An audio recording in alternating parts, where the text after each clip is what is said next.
السلام علیکم ورحمۃ اللہ وبرکاتہ۔ حد سے زیادہ حسن زن اور حد سے زیادہ جو ہے ڈپلومیسی جو ہے نا، وہ قرآن و سنت سے ثابت نہیں ہے۔ غامدی صاحب اور ان کے اسٹوڈنٹس کو بھی سمجھنا چاہیے کہ میں یہ مانتا ہوں کہ ایک لیول آف سوفسٹیکیشن ہونا چاہیے۔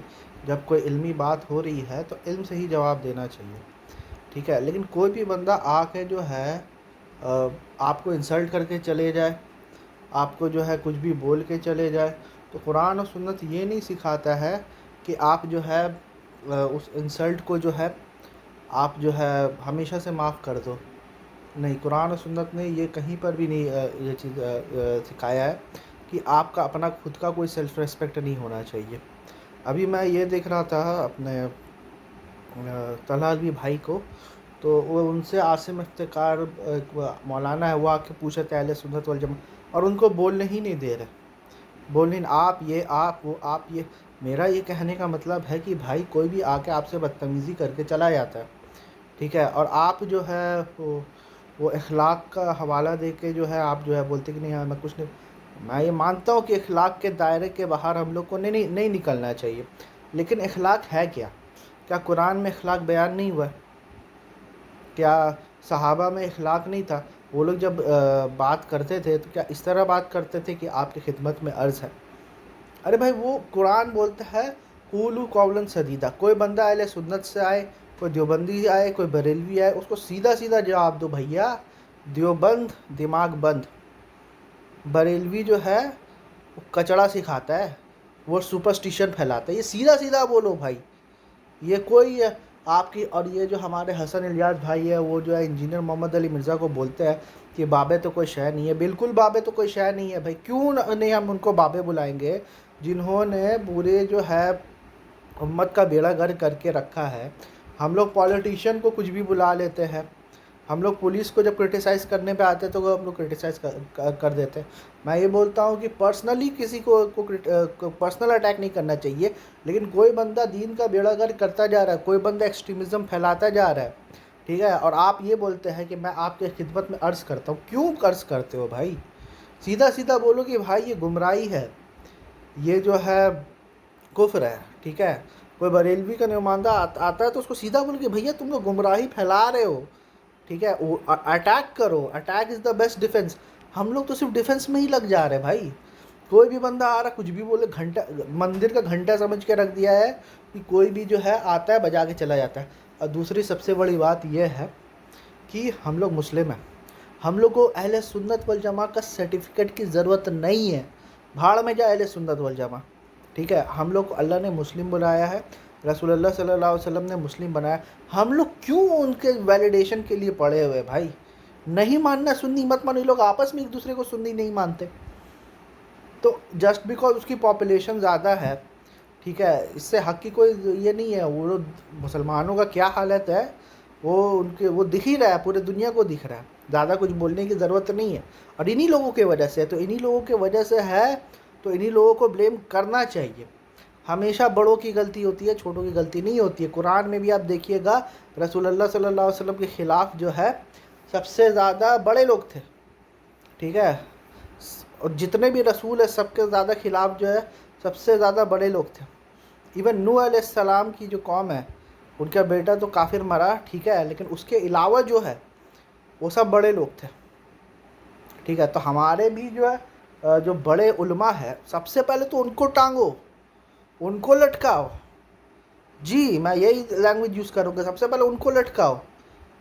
بدر میں جو رسول اللہ صلی اللہ علیہ وسلم کے ساتھ تھے وہ ینگ تھے، اور جس سے فائٹ ہو رہے تھے وہ ان کے باپ دادا تھے، وہ ان کے پوروج تھے۔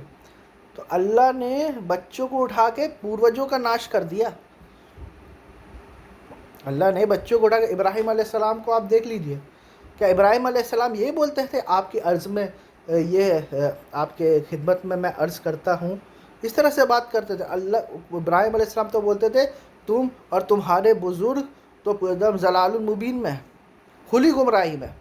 تو ہم لوگ کیوں نہیں بول سکتے بھائی؟ ہم لوگ کو کس بات کے اتنی سوفسٹیکیشن کی کیا ضرورت ہے؟ اتنی تو ہم لوگ مین بھی نہیں کرتے۔ جو دل میں ہے وہ سیدھا سیدھا بولو نا، یہ لوگ فالتو لوگ ہیں۔ یہ ہم لوگ کیوں نہیں کرتے؟ مجھے یہ بات سمجھ میں نہیں آتی ہے کہ یہ چیز ہم لوگ کیوں نہیں کرتے. یہی وجہ ہے کہ میں یہ بات بولتا ہوں کہ as far as Quran is concerned, style of engineer Muhammad Ali Mirza and style of Israr Ahmad is closer to Quran. قرآن جس طرح سے بات کرتا ہے اس کا اسٹائل جو ہے وہ مطلب انجینئر محمد علی مرزا جس طرح سے بات کرتا ہے اس کا اسٹائل جو ہے قرآن سے زیادہ ملتا ہے. غامدی صاحب کا جو علم ہے، منہج جو ہے، وہ قرآن سے زیادہ ملتا ہے. ٹھیک ہے، لیکن اسٹائل آف اسپیکنگ جو ہے وہ قرآن کا جو ملتا ہے وہ انجینئر محمد علی مرزا کا ہوتا ہے. قرآن یہ نہیں بولتا کہ میں آپ کی خدمت میں عرض کرنا چاہتا ہوں. ارے کیا یہ کیا مشاعرہ چل رہا ہے یہاں پر اردو کس کی اچھی ہے یہ دیکھنا چاہتے ہیں ہم لوگ، کہ یہاں پر حق اور باطل کا یہ چیز کرنا ہے. ہم لوگ کو یہ چیز بولنا پڑے گا. ہم لوگ اگر یہ چیز نہیں بولیں گے تو وہی ہوگا. اسی لیے تو بھائی انجینئر محمد علی مرزا کے پیچھے اتنے مولوی اس لیے تو پڑے کیونکہ وہ تو سیدھا مارتا ہے. وہ قولو جو قرآن کہتا ہے نا، یا ایھا الذین آمنوا قولوا قولا سدیدا، کہ ایمان والو سیدھی بات کرو. تو سیدھا جواب دو نا لوگ کو. آپ کی خدمت میں عرض کرنا چاہتا ہوں. ارے کیوں عرض کرنا چاہتے ہو؟ سیدھا بولو کہ تم بکواس کرتے ہو. سیدھا بولو کہ اس ٹائپ کی کرامت کو نہیں مانتا ہو. آپ کے جو ہے بیوی جو ہے ورجن برتھ دے دے گی، اس کو آپ کرامت ماننا؟ ہم نہیں مانتے. ختم نبوت کے بعد کسی کو یہ چیز نہیں ہے کہ کوئی جو ہے خلق آ جاتا. مطلب تمہاری بیوی کو جو ہے اگر بچہ ہو جائے گا، تم کہیں اور دور ہے تو اس کو کرامت مانو گے؟ مفتی طارق مسعود تو مان رہے ہیں. مفتی طارق مسعود تو یہ بات بول رہا ہے نا کہ اگر تم اپنی بیوی سے دور ہو، میلوں دور ہو، اور اس کو بچہ ہو جاتا ہے تو وہ کرامت ہے. تو بھائی ہم لوگ نہیں مانتے کرامت. ٹھیک ہے، آج کوئی کسی کا ورجن برتھ نہیں ہو سکتا. ٹھیک ہے، جس کا ہونا تھا اس کو قرآن نے گواہی دے دی. اب کسی کا ختم نبوت کے بعد نہیں ہوگا. چاہے تمہارا اہل سنت بولے، بریلوی بولے، دیوبندی بولے، جس کو بولنا ہے بولو، بات قرآن و سنت سے ہوگی. ٹھیک ہے، تمہارا فالتو تم ایک چیز خود ہی کرتے ہو. کیوں عزت دینا یار یہ لوگ کو عزت دے کے ہم لوگ کو جنت ملے گی کیا؟ مجھے ایک بات بتائیے، علماء کو عزت دے کے ہم لوگ کو جنت ملے گی کیا؟ ہم لوگ کی جنت اس بات پہ مؤثر ہے کیا کہ جب تک تم علماء کو عزت نہیں دیتے تب تک تم جنت میں نہیں جاؤ گے؟ یہ تو سب سے بڑے دشمن ہے یار دین کے. تو اس کو سیدھا بولو نا. جب یہ دین کے سب سے بڑے دشمن ہے تو سیدھا بولو نا. پولیٹیشینس کو تو ہم لوگ کچھ بھی بول دیتے. ٹھیک ہے، یہ لیکن یہ لوگ کو بولنے سے ڈر لگتا ہے ہم لوگ کو. اللہ سے صرف ڈرنا چاہیے، یہ لوگ سے نہیں ڈرنا چاہیے. یہ لوگ کو تو ایسی ایک دم سیدھا جواب دینا چاہیے. بھائی کیونکہ تمہاری اوقات کیا ہے؟ کوئی آ کے تم کو گمراہ بول دیتے تو بولو کہ تمہاری اوقات کیا ہے بھائی میرے کو گمراہ بولنے کی. تمہاری کوئی اوقات نہیں ہے. تم ہم لوگ کو جو بھی سمجھو، ہم لوگوں کو گھنٹہ فرق نہیں پڑتا. ہم تمہاری خوشنودی کے لیے کام ہی نہیں کر رہے نا. ہم تو اللہ کے لیے کام کر رہے ہیں. اللہ کیا سوچتا ہے اس سے ہمیں میٹر کرتا ہے. تم کون ہو؟ تم ہماری تکفیر کر دو، ہمیں فرق نہیں پڑے گا. تو اتنا جو ہے سوفسٹیکیشن اور اتنا بھی جو ہے نا یہ حسن ظن نہیں رکھنا چاہیے حد سے زیادہ. ٹھیک ہے، ہاں اگر شواہد ہے حسن ظن کی، کوئی خاص ثبوت نہیں ہے کسی کے خلاف. اب ایک بندہ کھلا شرک کر رہا ہے، شرک پھیلا رہا ہے، اس کے لیے کیسا حسن ظن؟ ہم فیصلہ نہیں کرتے جنت جائے گا جہنم جائے گا، وہ اللہ فیصلہ کرتا ہے. لیکن ہم جب دیکھ رہے تو اس کے ساتھ کیسا حسن ظن بھائی؟ اس کے ساتھ کوئی حسن ظن نہیں ہوتا ہے. جیسا کرو گے ویسا بھرو گے. تمیز سے کوئی پیش آ رہا ہے، تمیز سے پیش آئیں گے. بدتمیزی کر رہا تو اس کا بھی جواب دیں گے. یار یہ کون سا قرآن و سنت ہے کہ آپ جو ہے بدتمیزی جو ہے جھیلتے جاؤ دوسروں کا؟